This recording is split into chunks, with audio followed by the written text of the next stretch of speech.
Race is on the table in the Trump presidency in a way that it really hasn't ever been before. White nationalists march in the streets, and the president seems resistant to fighting the violence that has emerged from those quarters with any intensity. One man who did fight white supremacist violence to bring his community together was former New Orleans Mayor Mitch Landrieu.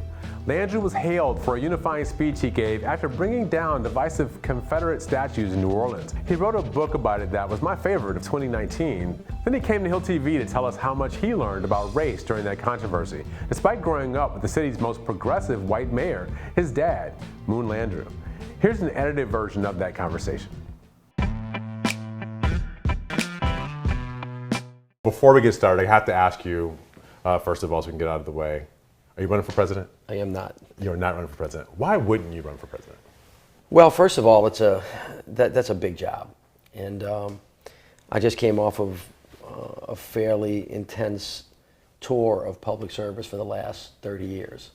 And that's a very hard thing to jump into right away. You know, that presidential race is really creeping up on us very, very quickly. A lot more quickly than I think everybody in the country wants it to. We just elected a president less than a year and so.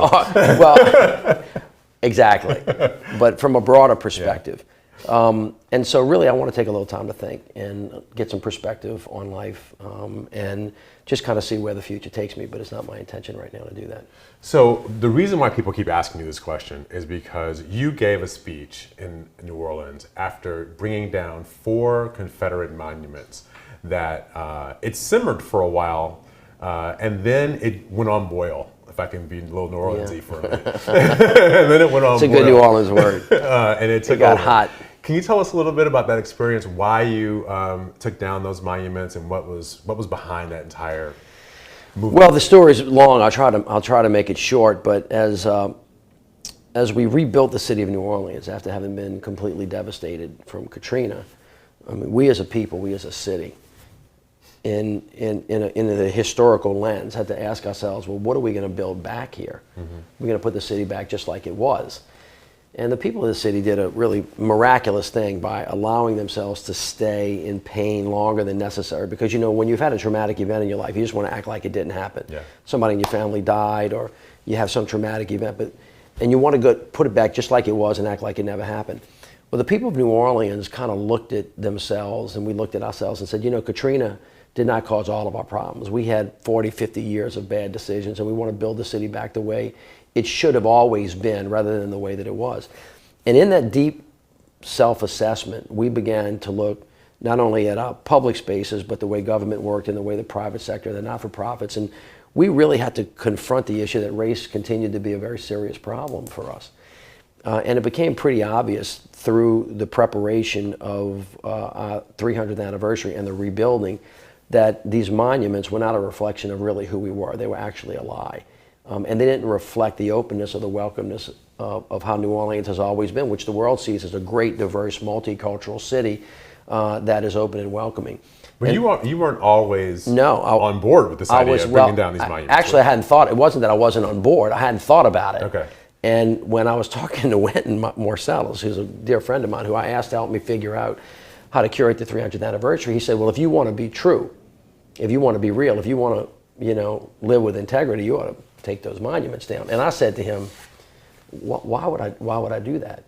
And he said, well, have you ever thought about them from my perspective? And that set me off onto, you know, a period of research and discernment and thinking about it. And the more I thought about those monuments, I couldn't walk away from the fact that they were put up as a lie, that they were really an affront, that they were put up as a message, particularly to African Americans, well after the Civil War ended, that you weren't welcome here.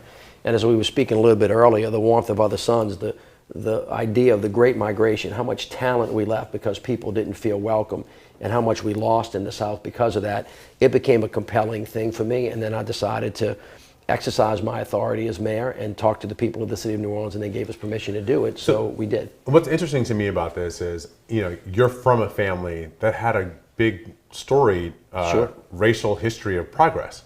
So even in the Landrieu family, correct, with your dad, Moon Landrieu, who's mayor of the city, even in the Landrieu family, you still think you had something to learn on this question? Well, there's no question that we always do. I mean, I think race is the most difficult issue in the country for us to deal with because we've never dealt with it. And as people have said, you can't just say, oh, we had slavery, we had the civil rights movement, oh, now let's get on with it. Because the country, in my opinion, has never adequately dealt with the horror of slavery, its impact, or a recognition that it still has residual consequence today. And I just have learned in my 30 years on the ground that you cannot move forward until you have some level of reconciliation.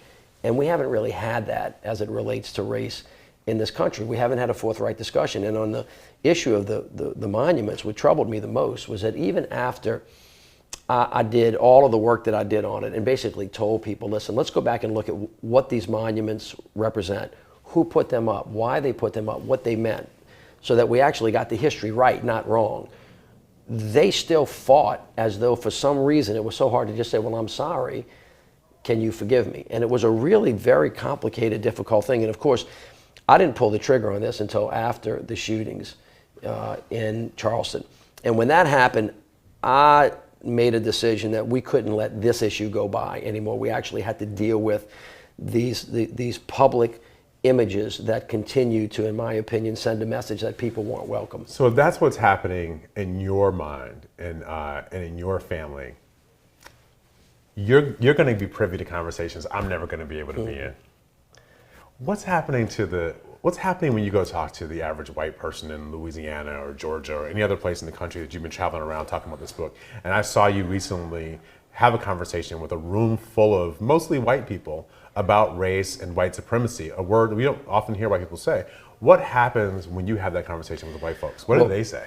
First of all, let me speak to the issue of white supremacy and white nationalism first, and then I'll go back and answer the deeper question that you asked. There is, in my mind, a lot of room in this country for disagreement philosophically about how to move forward. I have my view, other people have their view. But because we have big shoulders and this is a big tent country, we ought to give people room to debate. That's what democracy is all about.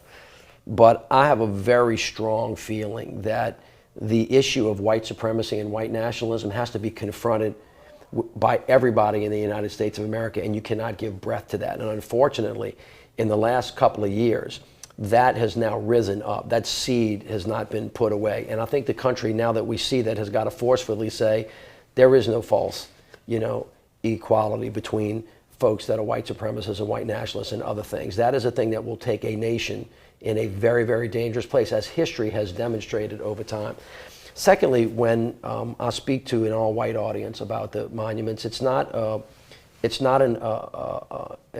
unanimous reflection. There are some people that understand this and get this, but there are some people that are hostile to the idea that somehow anybody who would want to take these monuments down has a clear idea of what history was. Now, from my perspective, history is really clear about this. The Civil War was fought to destroy the United States of America, not to unite it.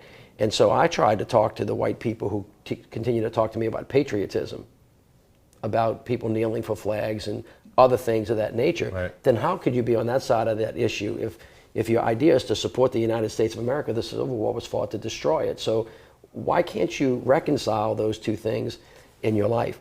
And they have a very difficult time doing it. And I have come to a conclusion about those people that just cannot come along. Not all of them are racist. Some of them have issues like, well, the statue's been there forever and it's something that I remember, and I don't remember the history, but you're taking down something. But some of that is a sense that they are losing control, that something is now being taken away from them that they were able to control. Are white people losing power in this country as we become more diverse? Well, first of all, I have told people that if you make the great mistake in your life of seeing yourself based on the color of your skin, you're making a huge error. Because all of us are an accumulation of a lot of different things. We are, in fact, a nation of immigrants. We say this so many times that people don't understand what it means.